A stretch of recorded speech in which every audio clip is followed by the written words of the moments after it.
know what it is, Paul? What's that? It's the final hour. Do-do-do-do. Do-do-do-do. Oh, I'm glad you're tone deaf too. I'm not tone deaf. Oh, that was very loud. I was just very sad you didn't chime along with me. Oh, here comes the music. Gary's on it. We got to get to the refrain. It's going to be a while. Oh, okay. We don't have that kind of time. But it is our last hour of Good Morning San Diego. I'm Jenny Milkowski in for Lauren Finney. He did one of those things where you notice you're on camera and you go, whoa. Whoa.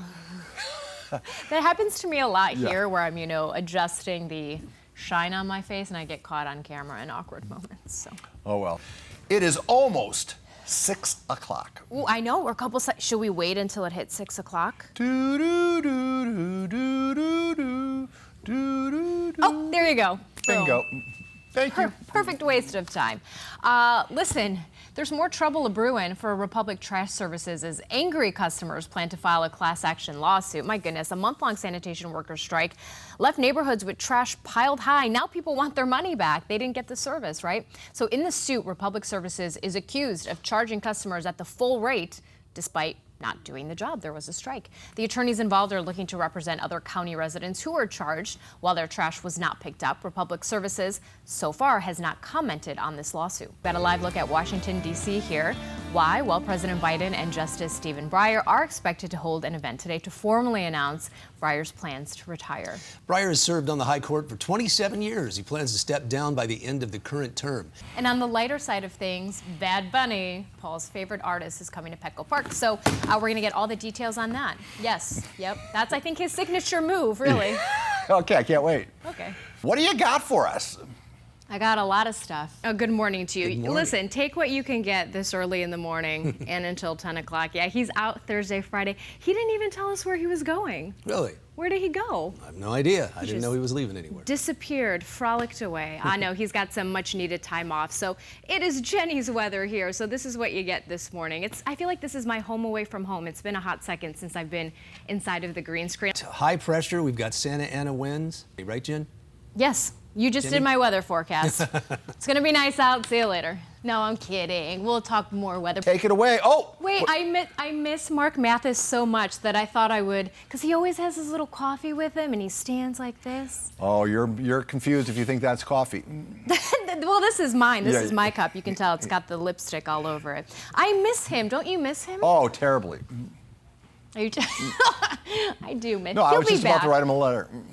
What? You wrote him a letter? Yeah, I was just about to write him a note saying. A little love letter? Yes. He'll be back on Monday for those of you tuning in and wondering, why is Jenny in the green screen? You know when you use someone else's workspace, you find random things here? Oh, I don't want to hear. Can I show you what I found over here? I want to know who uses this. Do you see? No, here. A 15-pound weight, but just one. Yes. Is this Francella's? That would explain the lopsided nature of Mark's physique. Did you ever notice his right arm is much bigger than his left arm? But let's not go there. I just wonder why there's only one, because your glutes are going to be uneven, when you're doing those, what are they called? Roll-ups? I don't know. I forget what it's called. I don't know, those glute workouts. Anyway, moving on. If you're going to be working out outside, see, segue, weather's going to be great. We've got beautiful conditions out there, plenty of sunshine. I do want to talk about Santa Ana conditions that are going to pop in and impact some of you, especially in the mountain areas. First, let's take a peek outside Mount Soledad. Here's our live look.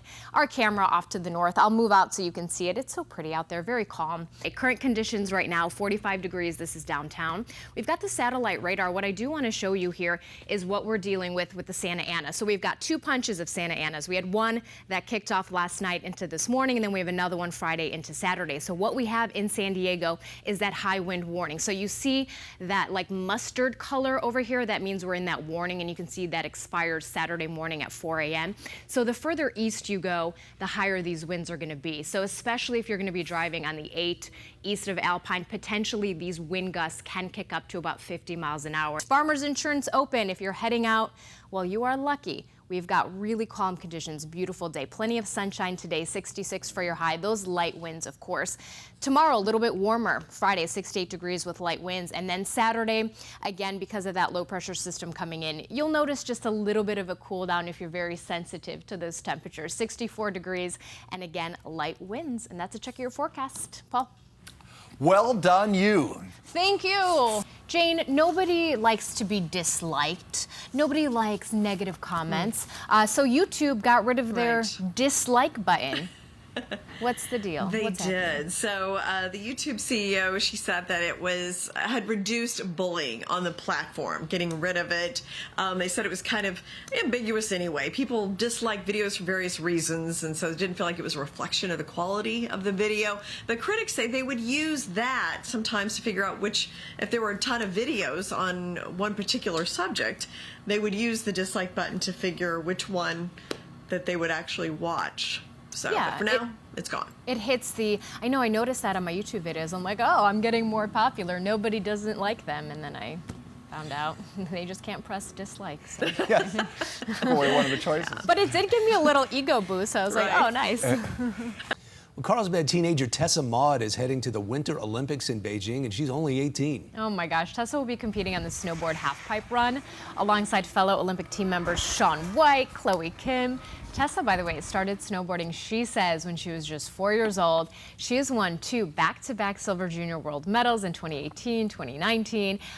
Tessa spoke to us about her team and the tough training before the big games.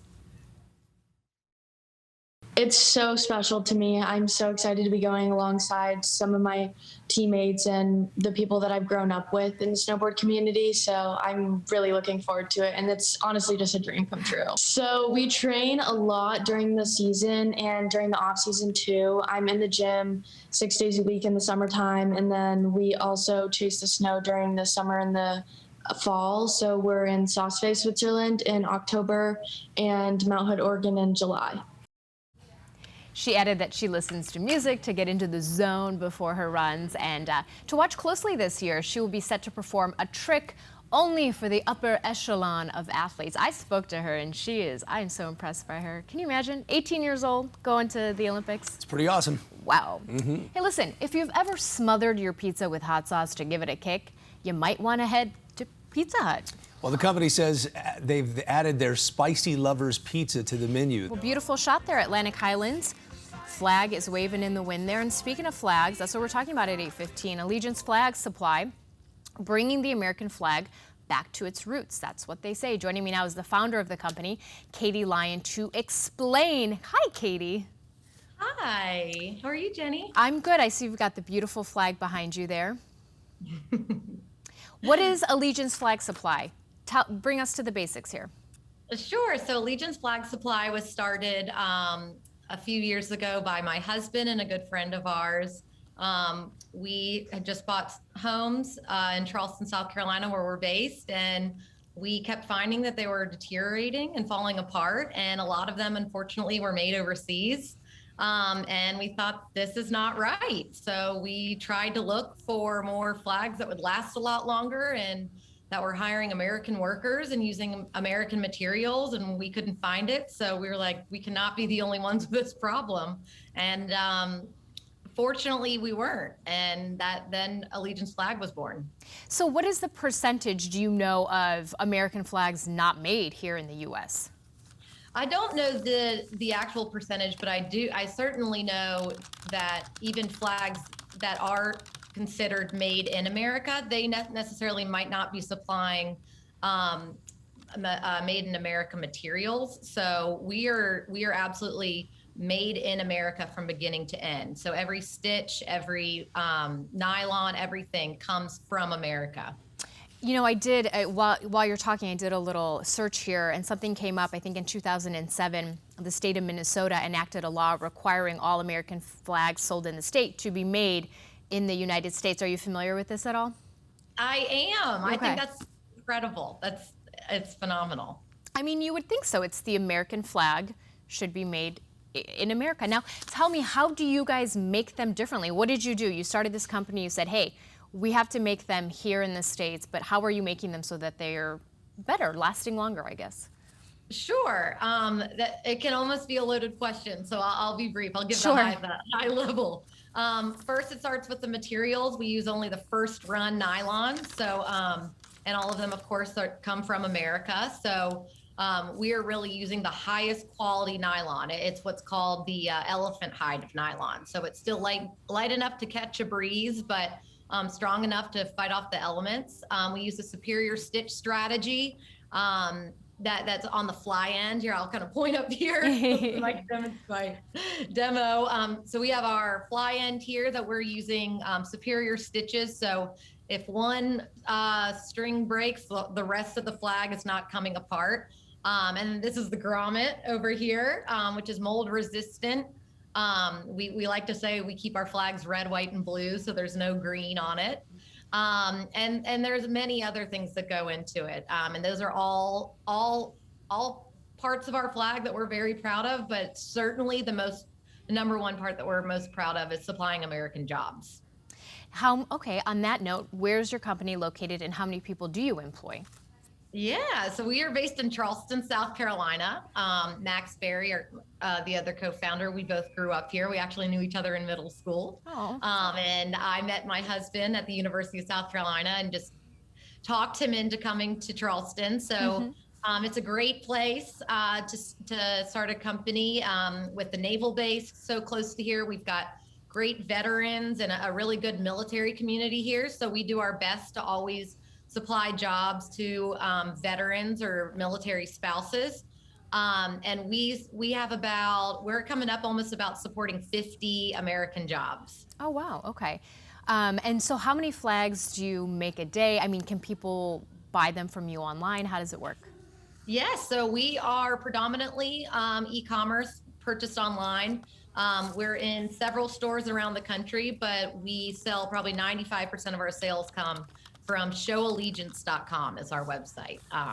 So showallegiance.com, and we have all of our offerings there, different sizes of American flags, and all of them are made by hand by Americans with American materials. I love that. You know, it's more than, I mean, the flag has such a huge significance, of course, but you are really trying to portray the American spirit.